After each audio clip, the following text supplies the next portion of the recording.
माझा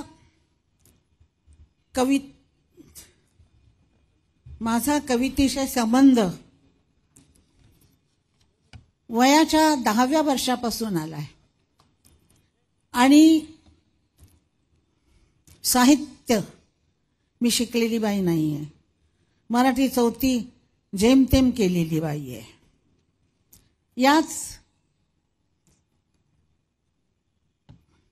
इथंच विद्यापीठ आहे. कोल्हापूरला विद्यापीठात होते. इथं पण शिवाजी पार्क जवळच शाळा आहे. मला नाव आता लक्षात नाहीये. बालमोहन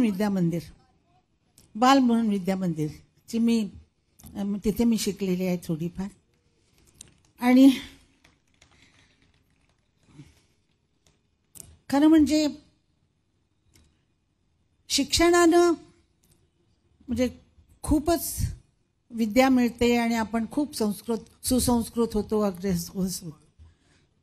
पण मला असं वाटतं की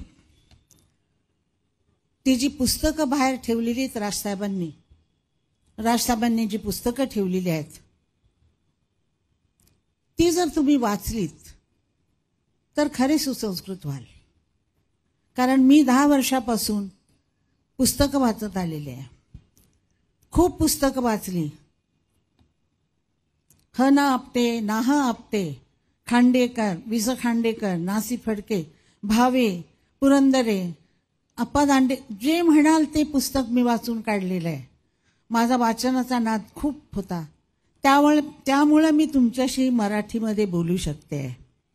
कारण कोल्हापुरामध्ये राहिलेले कोल्हापुरी भाषेचं तेज पाणी चढलेलं होतं भाषेवर, पण ते काढून टाकलं या पुस्तकांमुळं.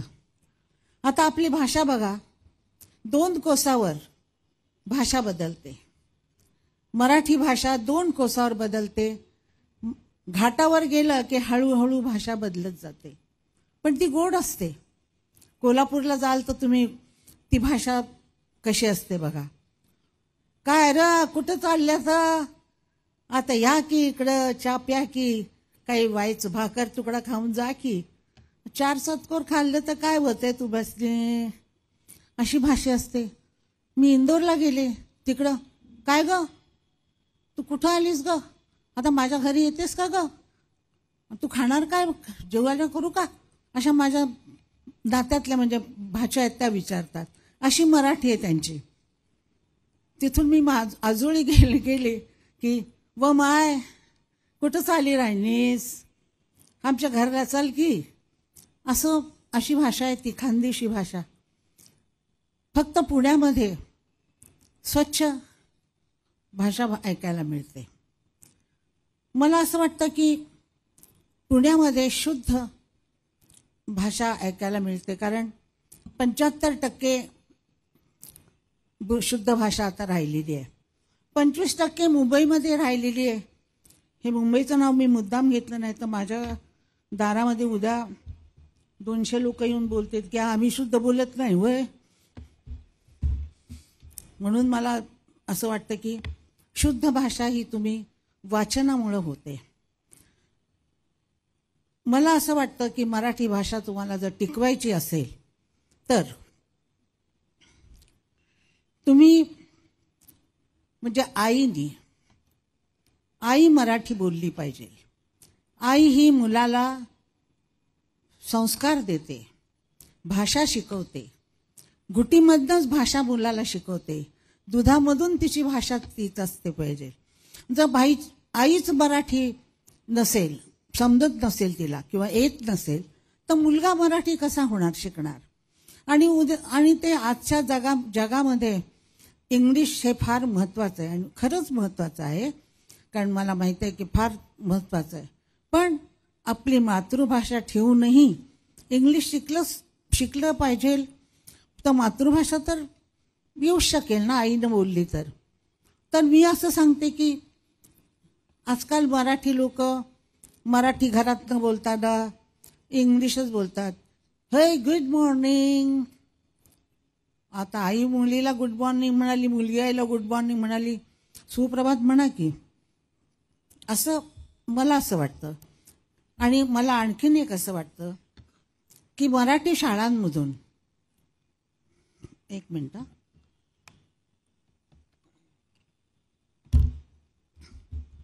मराठी शाळांमधून 1 तास मराठी पुस्तक चांगलं, म्हणजे छत्रपती शिवाजी महाराजांचं चरित्र 1 पान रोज वाचायचं, असं करावं मला असं वाटतं.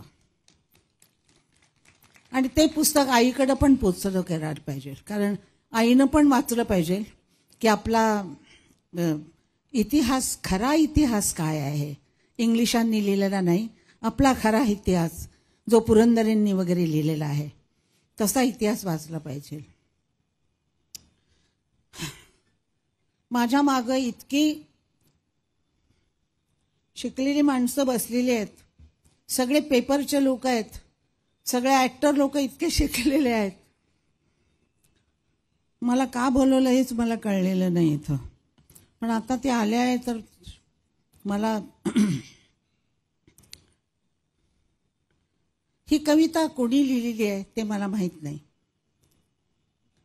त्याचं नाव नाही आहे, पण ती कविता बघा कशी आहे.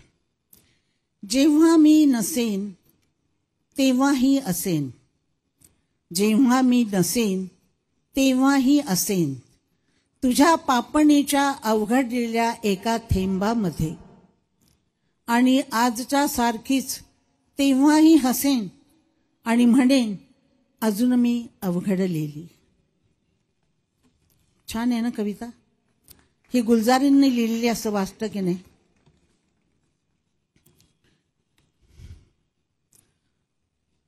हजरत खलील बिन अहमद बसरी हा संत वृत्तीचा विद्वान होता. एकदा मक्का मदिना जवळून जात असताना तिथे जे धोबी कपडे धुत होते त्याचा लयबद्ध आवाज ऐकून त्यांना अरबी छंद सुचला. त्या छंदाला अरबीत अरूज असे म्हणतात, अरूज असे म्हणतात. वृत्त होते मुफाईन लून. या छंदात केव्हा तरी पहाटे ही गजल लिहिली आहे. अरबी छंद शास्त्र सरळ ठेवून यमक उपांत यमक हे 2 नियम पाळून भटांनी ही कविता लिहिली आहे.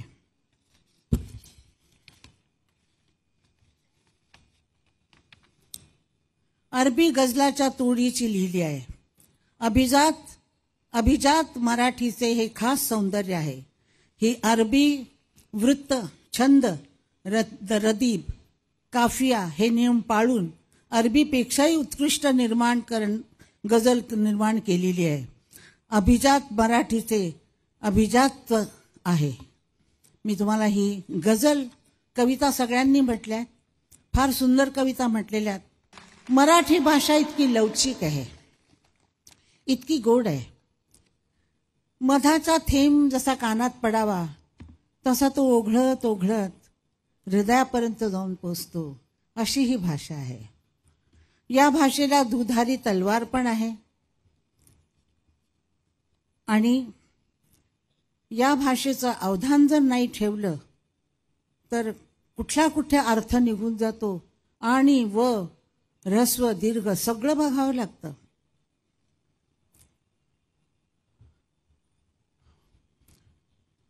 चार 5 दिवसापूर्वी मला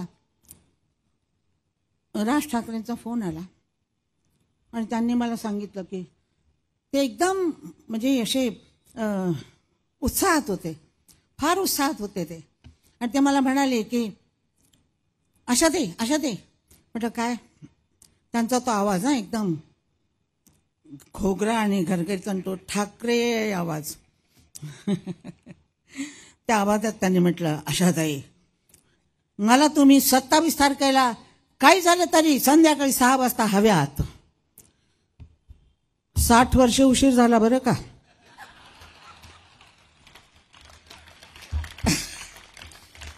तर मग त्यांनी म्हटलं हो नाही हो, ते काय ना मी काव्याचं हे करतोय, तर त्यावेळेला तुम्ही गद्य काव्य तुम्हाला म्हणायचं आहे आणि तुम्ही जरूर यायला पाहिजे तिथं. तर बरं म्हटलं मी येते. मी मी आजारी होते तरी सुद्धा मी म्हटलं राजसाहेबांना नाही कसं म्हणायचं. ज्या माणसांनी माझ्या बंगल्यामध्ये एका दिवसात एवढी मोठी शिवाची पिंडी आणून बसवली, त्या माणसाला मी काय नाही म्हणू. ज्या माणसांनी कुठे जेवण मिळत नसताना 15 मासे एवढे मोठे मोठे पॉपलेट माझ्याकडे पाठवून दिले, त्याला मी काय नाही म्हणू. तो दोस्त आहे आणि दोस्ताला कोणी नाही म्हणतं का? नाही. तसे ते दोस्त आहेत माझे. त्यामुळं मी आज इथं आहे. माझी तब्येत बरी नाही आहे तरीसुद्धा मी आलेले आहे.